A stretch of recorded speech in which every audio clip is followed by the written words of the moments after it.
Bonjour, bonjour, je suis extrêmement ravie de vous retrouver ce soir pour ce live que j'avais tellement envie de vous faire depuis longtemps puisque c'est mon premier live sur l'argent, j'en ai plusieurs qui vont arriver et je suis extrêmement heureuse aujourd'hui de pouvoir vous parler justement d'une thématique qui je pense va beaucoup vous intéresser puisqu'on va parler aujourd'hui de comment sortir des dettes et des découvertes. C'est une personne de ma communauté qui m'a posé la question. J'ai trouvé que c'était une question extrêmement pertinente. Coucou Myriam, coucou Charlotte. J'ai trouvé que c'était une question extrêmement pertinente parce que ça fait un moment que j'interroge ma communauté justement sur l'argent puisque c'est une thématique que j'ai de plus en plus envie d'aborder. Et je vais vous en parler un petit peu au fur et à mesure justement de ce live. Et je pense que cette question va en aider plus d'une. Donc je suis extrêmement heureuse de pouvoir justement vous faire ce live ce soir. Donc ce que je vous invite à faire, c'est directement en fait de prendre de quoi noter parce que j'ai moi-même pris des petites notes pour une fois, c'est extrêmement rare, mais je suis bien heureuse de l'avoir fait parce que je voulais vraiment vous donner aujourd'hui 5 conseils plus un bonus, donc 6 en tout, vraiment hyper pertinent. Ce sont des choses que j'ai expérimentées, ce sont des choses que j'expérimente encore, ce sont des choses par lesquelles je suis passée, par lesquelles je passe et c'est pour ça aussi que j'avais vraiment à cœur de vous transmettre tout ça. Coucou Linda. Alors déjà, bon, moi je suis qui? Je vais refaire un petit passage, mais je suis qui pour vous parler d'argent, etc. Donc moi je m'appelle Prudence, pour la plupart vous le savez, mais je suis entrepreneur maintenant depuis... Alors, cette entreprise-là, ça fait 1 an que je l'ai. Donc ça fait 1 an que j'ai lancé cette entreprise. Et puis avant, pendant un moment, j'ai fait 2 ans de MLM. Donc on peut dire en tout que ça fait 5 ans que je m'intéresse à l'entrepreneuriat. Je suis passée par des hauts, par des bas, par des hauts, par des bas. Et très sincèrement, j'ai envie de dire...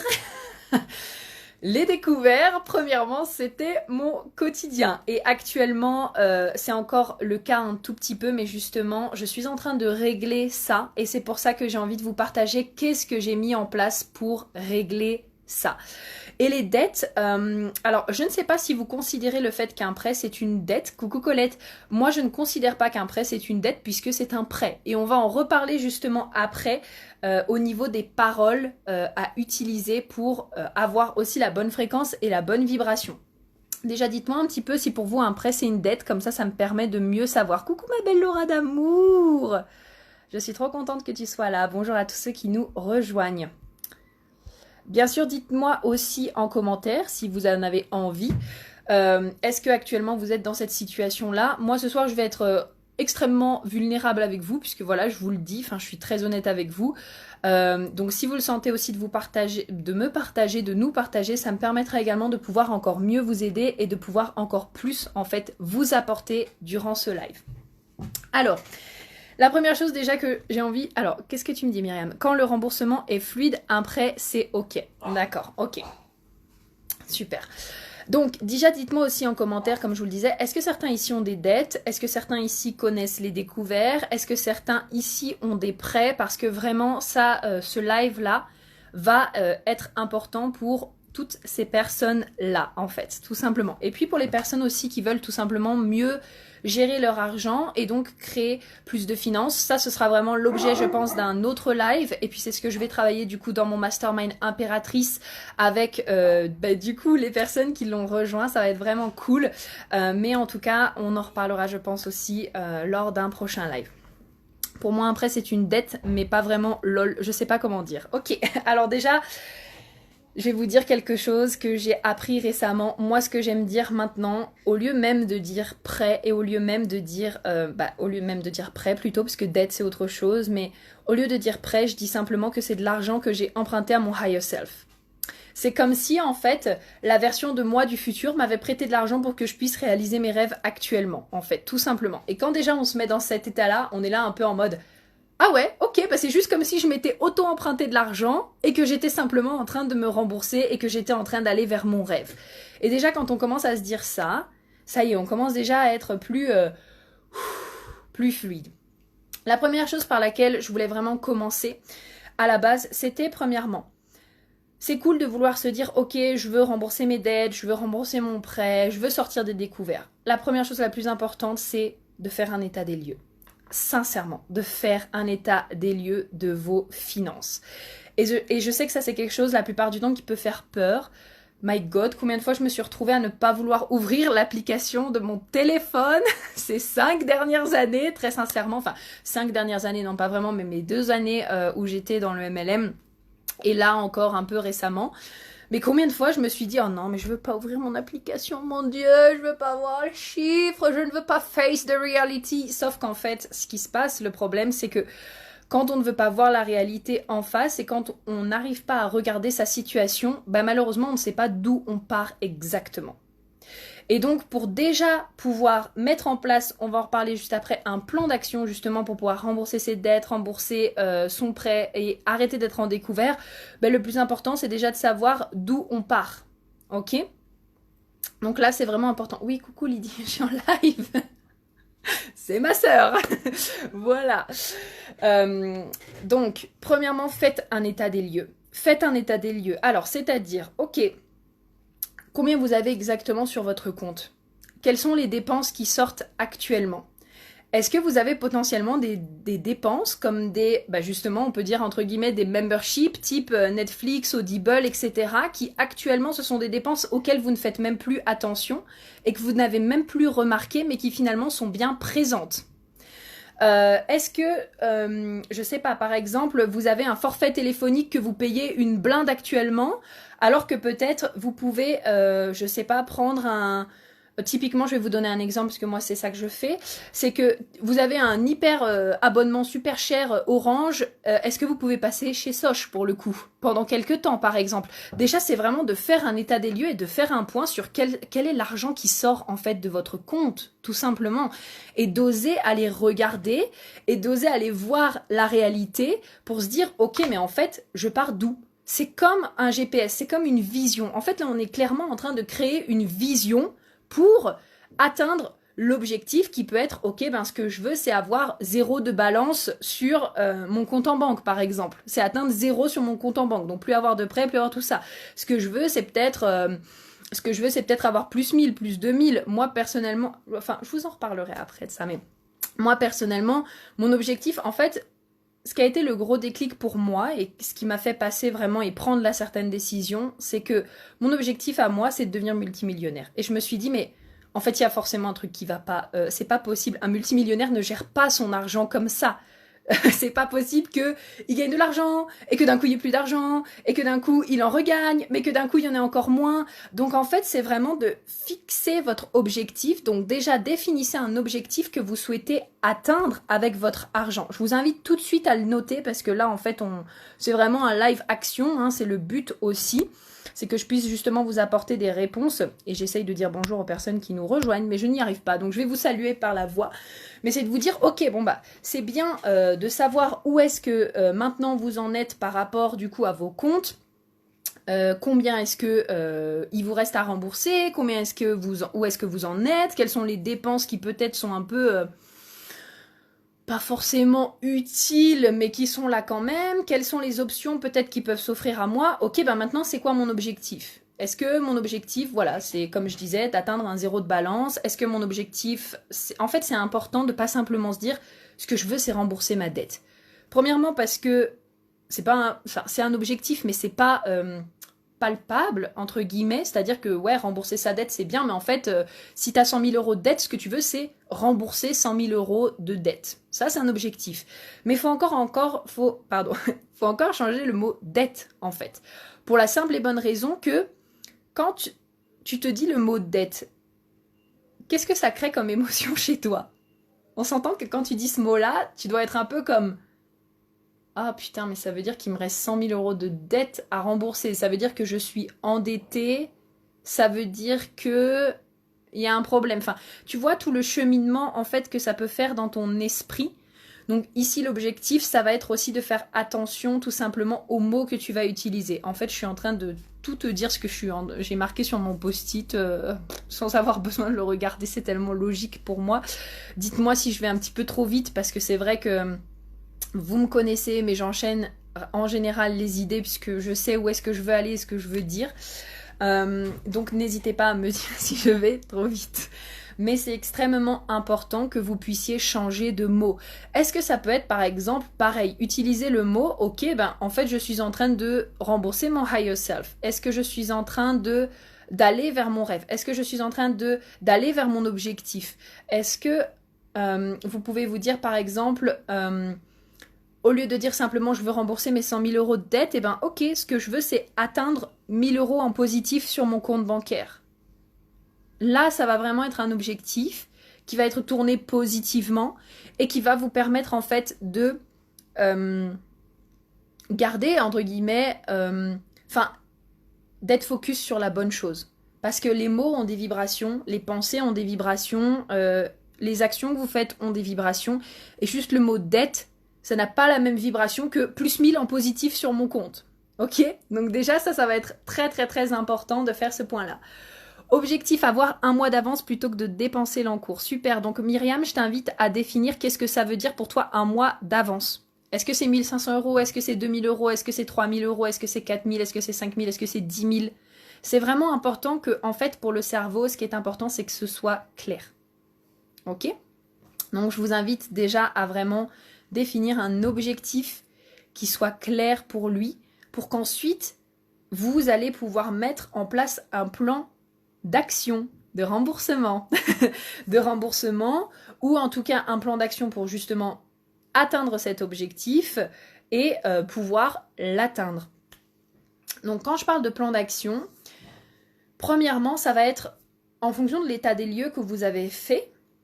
Ok, ben voilà où est-ce que j'en suis dans ma situation financière, voilà les dépenses, voilà l'argent qui rentre, environ approximativement, surtout quand on est entrepreneur, il y a des moments où ça peut être 1000, 1500, des fois ça peut être 5000, des fois ça peut être 10 000.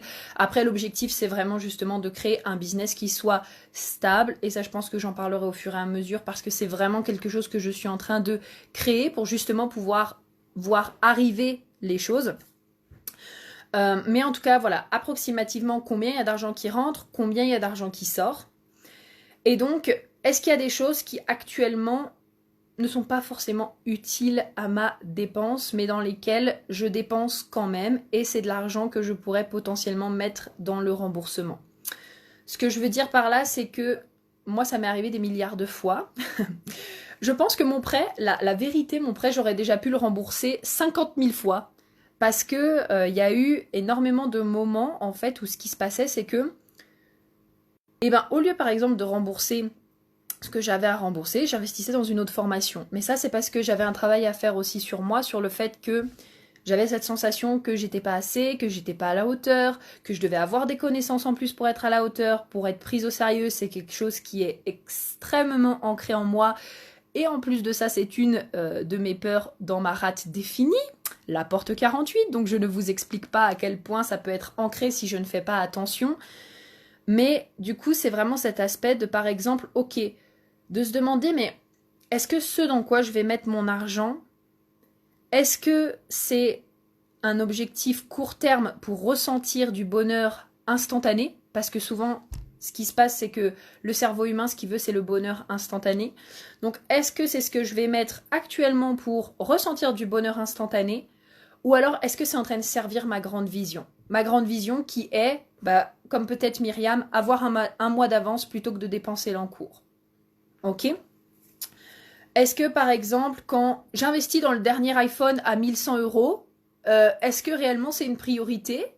Est-ce que potentiellement, je peux pas soit mettre une partie de l'argent dans le remboursement et m'acheter peut-être, pas forcément le dernier, mais l'avant-dernier, qui sera à peu près 500 euros moins cher. Et donc, c'est 500 euros en plus que je peux mettre, par exemple, dans le remboursement de mon prêt.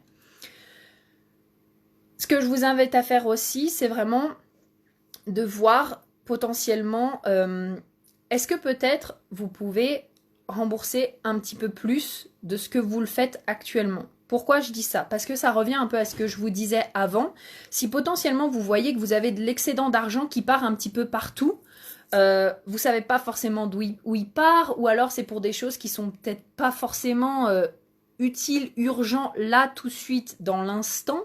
Et donc potentiellement vous pouvez peut-être l'enlever, par exemple un abonnement, etc. où vous pouvez enlever, ou alors réduire des frais sur certaines choses, eh ben, est-ce que potentiellement, au lieu de rembourser, je sais pas, par exemple 300 € par mois, est-ce que vous pouvez passer à 350 ou faire des remboursements anticipés? En fait, ce que j'ai envie de dire ici, c'est vraiment, quand vous avez cet objectif en tête, c'est d'en faire une priorité. C'est vraiment, vraiment, vraiment, vraiment de faire de cet objectif une priorité. Parce que si vous faites toujours passer cet objectif après autre chose, encore une fois, bah, peut-être après le dernier iPhone, après la nouvelle voiture, après, après des vêtements, après, j'en sais rien, un café, après quelque chose comme ça, ben, le problème c'est que ça va prendre encore plus de temps. Et là, ça va être de qu'est-ce que ça va créer comme type d'émotion chez vous. Et je peux vous assurer que, encore une fois, je suis une experte en la matière, que les émotions, je les ai ressenties très profondément pendant 5 ans, donc je crois que je les connais par cœur maintenant, que ce soit le stress, l'anxiété. Ici, en fait, sur la main, j'ai de l'eczéma depuis un bout de temps maintenant, et je sais très bien que, en fait, l'eczéma, à chaque fois que, par exemple, je m'inquiète financièrement, il vient de plus en plus fort et ça me gratte beaucoup plus. Et du coup, bah, ça demandait à ce que je prenne certaines décisions pour justement, en fait, transformer ma relation financière et changer les choses. Et typiquement, une des décisions que j'ai prises, je ne sais pas si vous connaissez ou si vous avez, par exemple, les cartes à débit différé. Moi, ça fait 5 ans, du coup, que j'ai une carte à débit différé parce que justement, quand j'étais en MLM, c'était la facilité. Mais à ce moment-là, je ne gérais pas bien mon argent.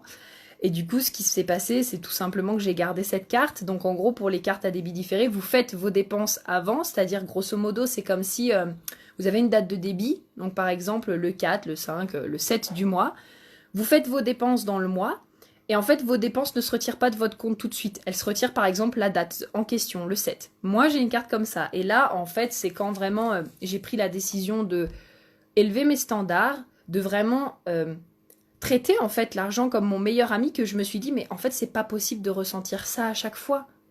C'est pas possible de ressentir ça, c'est pas possible d'avoir une relation comme ça à l'argent, c'est pas possible de se sentir anxieuse à chaque fois, c'est pas possible non plus de dépenser de l'argent que potentiellement sur le moment je n'ai pas en espérant que il soit remboursé plus tard. Donc si également vous avez une carte à débit différé et que vous sentez que ça vous crée de l'anxiété, de l'angoisse, des problématiques, je pense qu'il est temps en fait de se poser une question et se demander est-ce que ce serait pas mieux de repasser une carte normale? Et là, ce qui peut faire peur potentiellement, c'est la prise de responsabilité. Et ça, c'est quelque chose de très important quand ça vient à l'argent, c'est tout simplement la responsabilité et être responsable de son argent. On en revient à la première chose qu'on disait au départ, c'est-à-dire de ne pas avoir peur de regarder ses comptes, mais vraiment de faire face, c'est de la responsabilité en fait. C'est vraiment la responsabilité de, finalement, traiter l'argent comme notre meilleur ami. Actuellement, si je vous pose la question, par exemple, quelle est votre relation à l'argent, qu'est-ce que vous me répondez? Est-ce que vous pouvez dire que vous traitez l'argent comme votre meilleur ami? Donc, imaginez votre meilleur ami, par exemple, et demandez-vous, est-ce qu'actuellement, avec mon meilleur ami, je le traite comme je traite l'argent, par exemple? Moi, j'ai remarqué que il y avait un fossé entre la manière dont je traitais mes amis et la manière dont je traitais l'argent. Et je me suis dit, mais c'est pas possible, c'est pas étonnant en fait que ça ne fonctionne pas comme j'ai envie, puisque les émotions que je ressens quand je pense à l'argent, c'est ok, peur, anxiété, stress, est-ce qu'un jour tu vas revenir, est-ce que je vais réussir à faire ça, est-ce que machin, est-ce que quand vous pensez à votre ami, est-ce que c'est quelque chose que vous vous dites par exemple? Est-ce que vous vous dites oh bah je sais pas s'il va me rappeler, oh je sais pas, enfin plutôt votre meilleure amie, peut-être féminine ou masculin, peu importe, mais oh bah je sais pas si elle va me rappeler, oh my god, est-ce qu'elle va me renvoyer un SMS, oh là là, je l'ai vu aujourd'hui, mais du coup, bah je sais pas si elle va répondre à mon message, hein. Oh là là, ça me stresse, je suis anxieuse à l'idée qu'elle puisse me répondre, je suis anxieuse à l'idée qu'elle me rappelle, oh my god, et si elle ne me rappelle pas, et si elle ne revient jamais me voir, vous voyez ce que je veux dire? Est-ce que c'est quelque chose que vous vous dites quand vous pensez à votre meilleur ami? La plupart du temps, non, en fait. Mais pourtant, c'est de la manière là que vous traitez l'argent. Et moi, ça a été un gros travail justement que j'ai fait dans le changement de mon identité, puisque dans mon identité, maintenant, je vous en avais parlé en story, c'est que maintenant, dans mon identité, c'est je suis la meilleure amie de l'argent. Et forcément, quand on commence à se créer une identité comme ça, toutes on va dire, toutes les décisions que l'on va prendre ne vont plus être basées sur oh my god, mais est-ce que je vais avoir assez d'argent ou pas, mais sur je suis la meilleure amie de l'argent, donc comment est-ce que je décide de traiter mes amis et mes meilleurs amis? Est-ce que je les fuis? Est-ce que j'en ai peur? Est-ce que je n'ose pas les regarder? Ou au contraire, est-ce que je leur fais face? Est-ce que je discute avec eux? Est-ce que je communique? Est-ce que j'ose leur dire les choses? Vous voyez ce que je veux dire? Mon ami boit beaucoup de bière. Ok, Chris. Myriam, très intéressant, super. Gaëlle, coucou Prudence, les questions d'argent font peur. Ah, ça c'est une belle croyance, ma belle Gaëlle, parce que moi personnellement, alors j'ai une de mes très bonnes amies qui m'a dit que j'étais super bien pour parler des sujets tabous, et c'est vrai parce que en général je ne ressens rien pour parler que ce soit de l'argent, du sexe, de sex friend. Je vous avais même fait une vidéo YouTube là-dessus. Enfin, moi, c'est des trucs, en fait, ça ne devrait pas être tabou, tout simplement. Et pour moi, je pense que c'est parce qu'on a peur d'en parler que ça rend les choses tabous. Alors que si on commençait tous à en parler, et là, ça deviendrait différent. Et je regardais la vidéo, justement, et ça va être un de mes conseils aussi. Je regardais la vidéo d'un mec qui m'inspire énormément, qui s'appelle Théophile Hélier, qui est investisseur dans l'immobilier, qui est investisseur en bourse, et il a commencé justement avec des formations en ligne. Et dans un de ses conseils justement pour développer le mindset de millionnaire, parce que lui il est millionnaire, en fait il dit tout simplement les millionnaires n'ont pas peur de parler d'argent en fait. Là déjà c'est une grosse différence entre les personnes justement qui le sont et les personnes qui ne sont pas. C'est que là où des personnes, on va dire de tous les jours ont super peur, et encore une fois ont peur de regarder leurs comptes, ont peur de regarder leurs finances, c'est un sujet, oh non, faut pas trop en parler, oh là là là là là, puis il y a toutes les croyances avec l'argent. Et bien en fait, lui il dit, en tant que millionnaire, ce qu'on fait c'est que au contraire, on en parle à longueur de journée et on se demande, ok, quelle décision actuellement je peux prendre pour développer mon revenu? Est-ce que j'achète tel bien immobilier? Est-ce que je revends? Est-ce que je mets de l'argent dans telle action en bourse? Est-ce que je peux servir encore plus de personnes en mettant ça en place, par exemple? Enfin, ça devrait pas être quelque chose, selon moi, de tabou. Ça devrait juste être un sujet comme les autres. Et pour vous donner un exemple, c'est ce que je suis en train de lire aussi dans le livre, justement, Tu vas t'en mettre plein les poches de Jen Sincero. Elle dit... Quand vous pensez par exemple à une pizza, ou quand vous pensez par exemple au ciel, est-ce que vous vous dites « Oh my god, non mais le ciel, franchement, aujourd'hui le ciel il est bleu. Oh là là, ben non, ça veut dire que... oh là là, mais le ciel il est dangereux. Oh là là, quand tu regardes le ciel et les gens qui sont dehors alors que le ciel est bleu, non mais c'est des personnes qui sont mauvaises, c'est des personnes qui sont corrompues, c'est des personnes qui sont horribles, c'est des personnes qui arnaquent les autres. Ou alors, oh non mais le ciel me manque. Oh, le ciel me manque, mais si demain il est pas là, le ciel, mais qu'est-ce que je vais faire? Pareil pour les pizzas, en fait. Eh ben, l'argent, c'est exactement la même chose. Le pauvre argent, en fait, mais il a rien fait. C'est simplement un moyen monétaire d'échange. Et en fait, ce qui se passe, c'est l'être humain qui va donner une signification. Tout simplement, qui va donner une signification aux choses. Et donc, c'est ce qu'il a fait avec l'argent. Mais l'argent, c'est comme les pizzas, c'est comme le ciel, c'est comme... tout ce qui nous entoure, en fait, c'est ni plus ni moins que quelque chose de neutre. Et en fait, c'est les croyances que nous, on décide justement d'y accorder derrière qui fait la différence. Et ça, c'est un des points, c'est travailler les croyances que vous avez. Quelles sont vos croyances quand, par exemple, on parle de dette, quand on parle de dépenses, quand on parle d'endettement ou quand on parle de découvert? Quelles sont vos croyances? Encore une fois, je vais vous donner un autre exemple, encore de Théo, puisque j'ai regardé une de ses vidéos il n'y a pas longtemps, mais il dit en France, c'est mal vu d'être endetté, mais à l'étranger, plus t'es endetté, plus ça veut dire que t'es riche, parce que potentiellement, ça veut dire que t'as investi dans plusieurs biens immobiliers. Donc après, bien sûr, ça dépend des personnes avec qui vous échangez, on s'entend bien là-dessus. Mais c'est ce qu'il disait, donc c'est également quelles sont vos croyances par rapport à ça, par rapport aux prêts, par rapport aux dettes, par rapport au fait d'être en découvert. Quelles sont les croyances que vous souhaitez entretenir? Et est-ce que ces croyances, elles vous servent, ou au contraire, est-ce qu'elles vous desservent au quotidien? Déjà, je vous invite à faire un point là-dessus. Alors, un instant, je vais regarder. Et quand par exemple on regrette d'avoir pris un engagement, par exemple un service côté pro que j'ai pris où j'ai été déçue, et du coup continuer de rembourser la somme pour ce service, c'est pas fun. Ok Myriam, alors...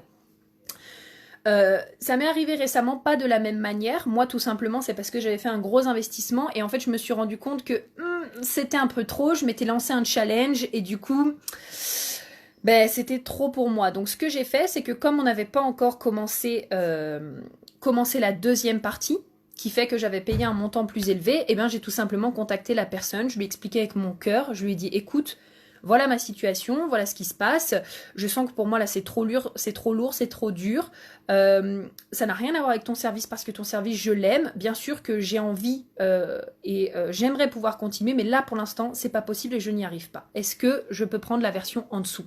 Tout simplement. Si par contre actuellement pour toi ma belle Myriam, ce qui se passe c'est que tu as déjà consommer le service complet, et bien là, malheureusement, en effet, il va falloir continuer de rembourser. Et ce que je t'invite à faire, c'est tout simplement de te pardonner. Le pardon, ça a été l'un de mes des exercices les plus puissants que j'ai pu faire. Pas étonnant en fait que je l'ai mis dans Infinite, mon école, et que du coup j'y ai mis justement 2 exercices de pardon et également une visualisation pour aller dans le pardon. Parce que vraiment, ça a été un exercice, mais waouh, qui m'a soulagée parce que le problème souvent c'est que quand on prend des décisions qui ne nous conviennent pas, et ben on se culpabilise énormément. On se culpabilise, on se traite de tous les noms, on se juge, alors que tout simplement dans ces situations-là, ce qu'on a besoin c'est faire preuve d'amour envers nous-mêmes. Et c'est ok.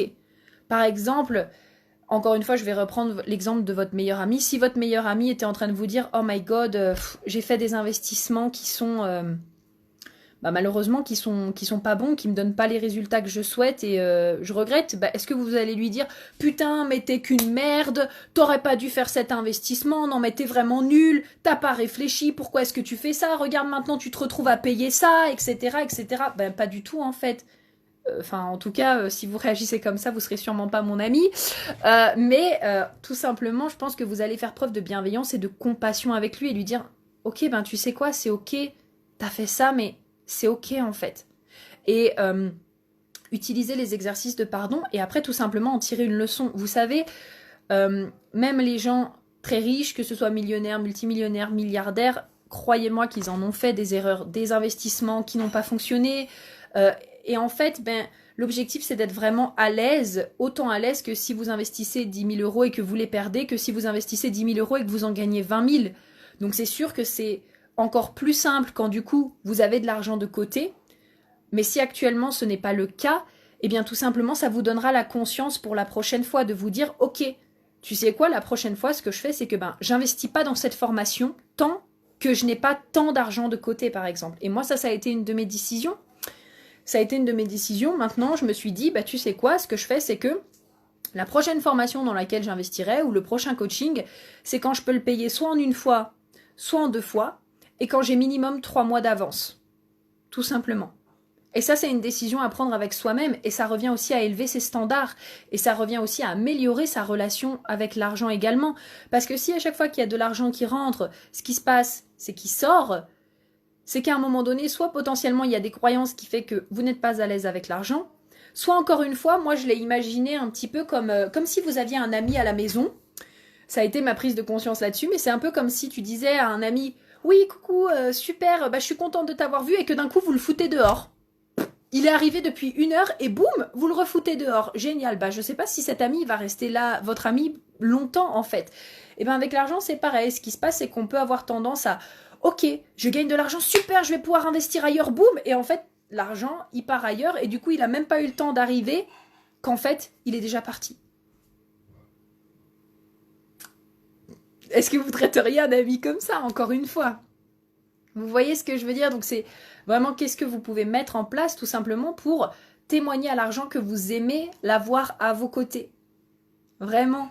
Et ça c'est quelque chose, encore une fois, qu'on verra beaucoup plus dans le Mastermind Impératrice parce que c'est des choses que vraiment j'ai appris là récemment et que je suis très heureuse de vous partager, que je suis extrêmement heureuse aussi de pouvoir vous aider à mettre en place ça parce que je sais que la relation à l'argent, ça peut être extrêmement compliqué. Mais je sais par contre aussi que pour moi, ça a toujours été un objectif que de me dire je sais qu'un jour, j'aurai une relation qui sera saine avec l'argent et que j'atteindrai mon objectif. Et le fait également de pouvoir de votre côté vous aider, également, c'est génial parce que je sais que pour beaucoup de personnes, Voilà, c'est quelque chose qui est difficile et je me dis surtout en cette période, surtout en ce temps-là, surtout avec tout ça, je pense qu'il y a beaucoup de choses à mettre en place et je suis heureuse en tout cas de pouvoir vous accompagner là pour toutes les personnes qui seront là avec moi lors du mastermind. Je crois que j'ai peur d'être dépassée par l'argent. Alors, qu'est-ce que tu veux dire, Camille? C'est-à-dire de gagner trop d'argent? Myriam, ça me parle de pardonner par rapport à ça. J'adore tes exemples. Oh, merci beaucoup. J'aime bien donner des exemples parce que je trouve que c'est très parlant. Dites-moi si vous avez des questions parce que pour ma part, je vais bientôt arriver à la fin de ce que déjà j'avais à vous dire par rapport à ça. Je voulais vous rajouter également, bien sûr, entourez-vous de bonnes personnes. Vous ne pouvez pas espérer, selon moi, vous ne pouvez pas espérer sortir de votre situation, non pas sortir de votre situation financière, mais plutôt améliorer votre relation financière si vous n'êtes entouré que de personnes qui n'ont pas une bonne relation financière avec l'argent, ou si vous êtes entouré que de personnes qui n'arrivent pas à parler d'argent, ou si vous êtes entouré que de personnes qui eux-mêmes ne savent pas manager leur argent. En fait, c'est vraiment important de vous entourer de personnes qui ont le mindset, qui ont cet état d'esprit, qui ont envie d'avancer, qui ont envie d'évoluer, et de personnes aussi qui ont déjà atteint leur résultat pour que vous puissiez naturellement vous calquer sur leur manière de faire. Et en plus de ça, si vous avez l'ajna non défini et surtout l'ajna non défini, ça va être encore plus facile puisque vous avez les croyances qui vous traversent l'esprit, donc c'est vraiment très intéressant. Pour les personnes qui ont l'esprit, l'ajna du coup défini, no problème, parce que vous, votre gros avantage, c'est qu'une fois qu'il y a une croyance qui est déterrée et une autre qui est replantée, en général, les croyances qui sont implantées sont extrêmement dures à déterrer. Donc, l'avantage, c'est que ça marche dans les deux sens et c'est vraiment cool. Alors, Camille, oui, trop ou pas assez de perdre pied. Ok, ce serait très intéressant, Camille, que tu ailles chercher qu'est-ce qui te fait peur là-dedans. Que tu ailles voir et que tu te demandes, ok, mais concrètement, c'est quoi qui me fait peur si d'un coup, je sais pas, je me retrouve avec 10 000 euros, ok, mais c'est quoi qui me fait peur là-dedans, par exemple? Oui, coucou Marjorie, coucou à tous. Donc entourez-vous bien sûr de bonnes personnes, ça c'est extrêmement important, des personnes qui ont déjà atteint le mindset que vous souhaitez ou des personnes qui ont déjà la relation financière que vous souhaitez avoir. Également, je vous invite aussi à recevoir les conseils de personnes qui ont déjà atteint le but aussi que vous souhaitez, parce qu'encore une fois, si une personne qui est endettée et n'arrive pas à rembourser ses propres dettes vous conseille de comment rembourser vos dettes, bon, c'est un petit peu négligeable comme conseil. Enfin, je ne sais pas, mais en tout cas, selon moi, je préfère vraiment écouter des personnes qui ont justement cet état d'esprit, qui sont passées par là. D'ailleurs, la personne aussi, moi, avec qui je me suis formée justement en rapport à l'argent, c'est une personne qui est passée aussi par cet état de dette et qui, pareil, maintenant est multimillionnaire. Donc voilà, c'est aussi faire le choix. Ça, c'est extrêmement important de bien vous entourer. Et après, on en revient un peu à ce que je vous avais dit, mais c'est vraiment, encore une fois, investir votre argent au bon endroit. Quand je dis au bon endroit, c'est vraiment... quand vous voulez vraiment améliorer votre situation et quand vous vous mettez des standards et quand vous prenez des décisions, encore une fois, ça doit devenir une priorité. Ça doit venir même directement dans votre identité. Ça, ce sera l'exercice du mois prochain pour Infinite. Et tout simplement, en fait, c'est important de se dire, ok, mais concrètement, maintenant, quelle décision dans quoi est-ce que j'investis? Encore une fois, est-ce que je décide d'investir dans un truc qui va me donner du plaisir là tout de suite, mais qui par contre, je vais continuer à ressentir de l'anxiété, du stress, etc. par rapport à ma situation actuelle? Ou est-ce que je décide, ok, peut-être de me frustrer un petit peu parce que, voilà, ça me fait chier, mais... aller vers ma grande vision. Et ce matin, il y a une citation qui m'est venue, c'est mieux vaut être frustré que fauché, en fait. C'est-à-dire que moi, la frustration, c'est vrai que ça avait toujours été quelque chose d'un peu compliqué parce que j'aime toujours tout avoir. J'ai un mantra qui dit j'ai toujours tout ce que je veux et parfois la patience, c'est vrai que c'est pas quelque chose que j'avais cultivé naturellement et maintenant, ça y est, ça commence à venir. Mais théoriquement, typiquement, ce que je veux dire, c'est que voilà, où est-ce que vous mettez votre argent et est-ce que vous cherchez la gratitude, c'est quoi le mot? La gratification, oui je crois que c'est ça, la gratification instantanée, ou alors est-ce que vous êtes prêt peut-être, ok, à ressentir un peu de frustration pour aller vers votre grande vision? Et moi, après, du coup, tout ce que j'ai traversé là sur ces dernières années, je peux vous assurer que je préfère ressentir un peu de frustration et me dire « Ok, bon, ça va être un challenge vraiment, mais je vais y arriver », plutôt que de ressentir du stress, de l'anxiété, des peurs, etc. en permanence, en permanence, en permanence. Donc voilà. Coucou Marjolaine. Alors dites-moi vous de votre côté si vous avez des questions. Est-ce que vous avez des questions par rapport à ça? Posez-les moi. Dites-moi un petit peu, comme ça je pourrais vous y répondre pendant qu'on est en live, puisque les lives servent à ça. Bon sinon j'espère que vous allez bien. En attendant je vais faire la causette. Vous savez à quel point je suis douée pour faire la causette quand vous regardez mes lives. Bon j'espère que vous allez bien. Moi je vous avoue que je suis extrêmement contente. Parce que là avec Mercure rétrograde, les règles, la pleine lune, ça a été extrêmement intense ces derniers jours. Et là, ça y est, je sens que j'ai de l'énergie qui commence à revenir. Oh là là, si vous saviez comme ça me rend mais heureuse. Quand je suis vraiment dans les lows, j'ai toujours l'impression que ça va durer 1 milliard d'années. Mais non, la plupart du temps, ça dure que 3, 4, 5 jours. Ou alors en tout, sur un mois, ça dure peut-être 5, 6, 7 jours. Mais à chaque fois, j'ai l'impression que oh my god, mais quand est-ce que je vais retrouver de l'énergie? Et en fait, tout va bien, calme. Et je me rends compte à quel point ces périodes, notamment pour nous les femmes qui sommes cycliques, ces périodes où on est censé ralentir sont extrêmement importantes pour bien repartir derrière. Sujet mis à part, je sais que là justement j'ai ralenti pendant quelques temps, ça m'a permis justement de prendre encore des décisions par rapport à Vivre son design, à Infinite, à Impératrice, la manière dont je voyais les choses et tout.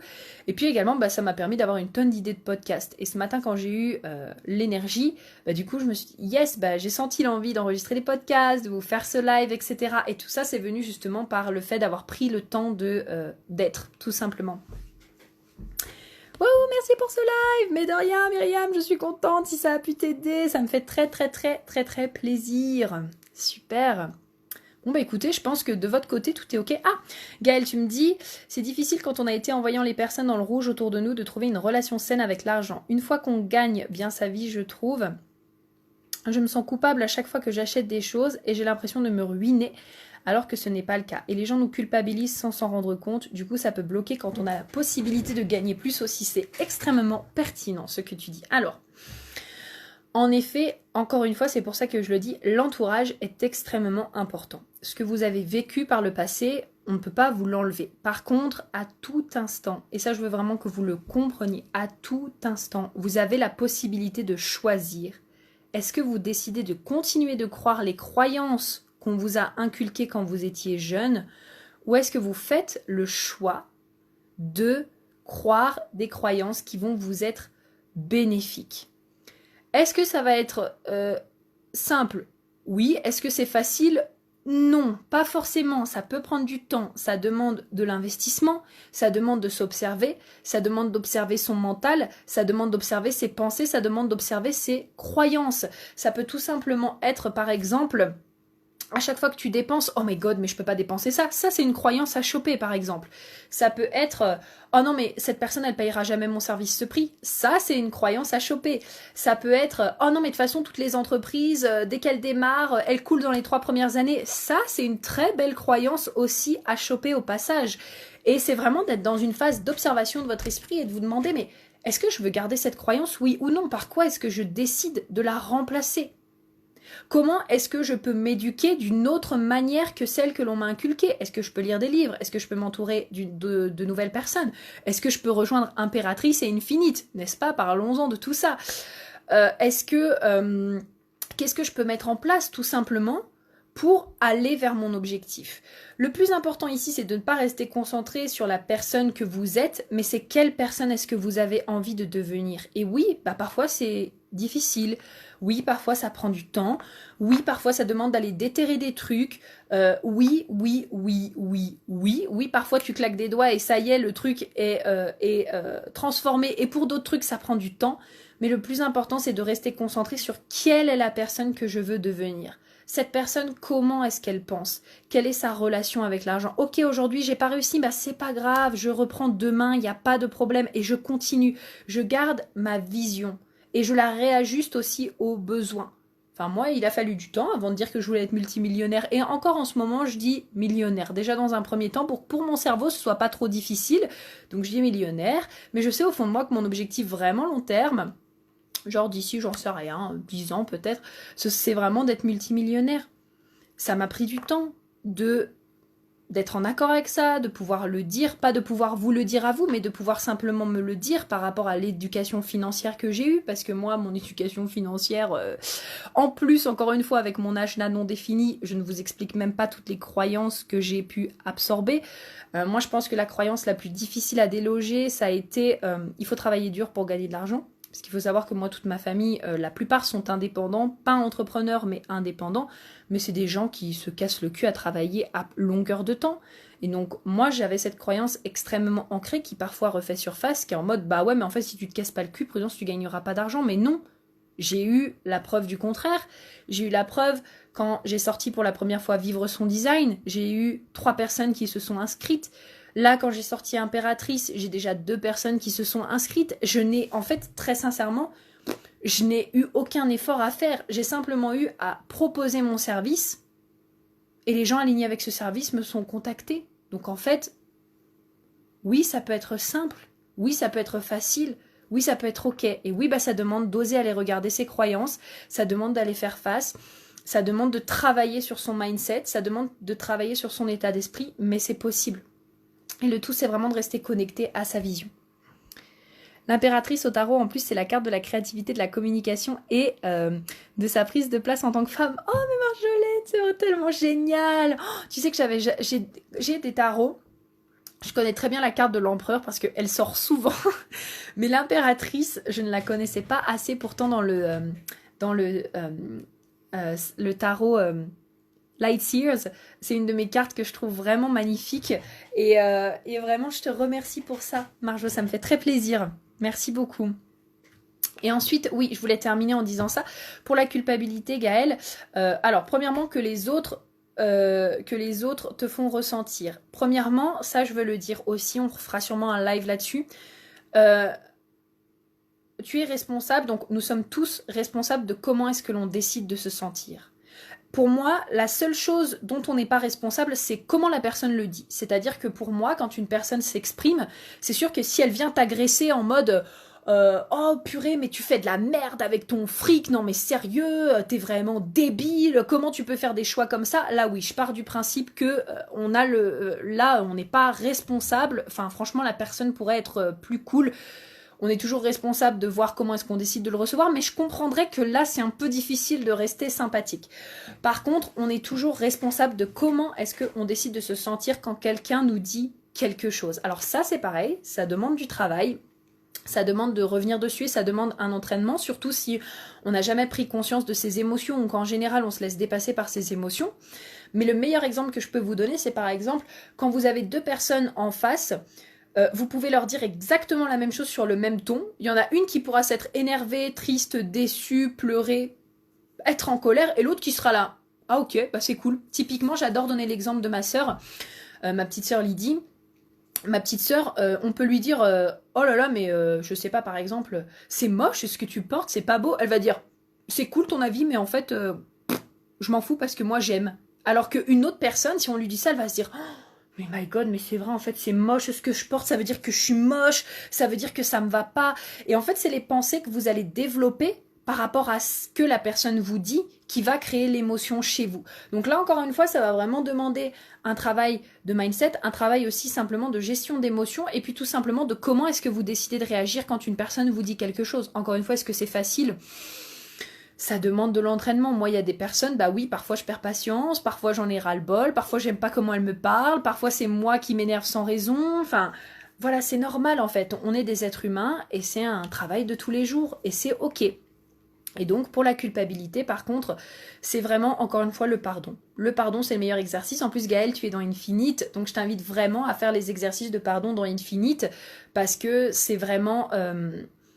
Le pardon, ça change beaucoup de choses en fait. Le fait de se pardonner justement, de pardonner de culpabiliser, de se pardonner de culpabiliser, de se pardonner de se traiter comme ça, de se pardonner de ressentir peut-être des émotions de jugement et de culpabilité alors qu'en fait, on est simplement en train de faire une action qui nous fait plaisir, tout simplement.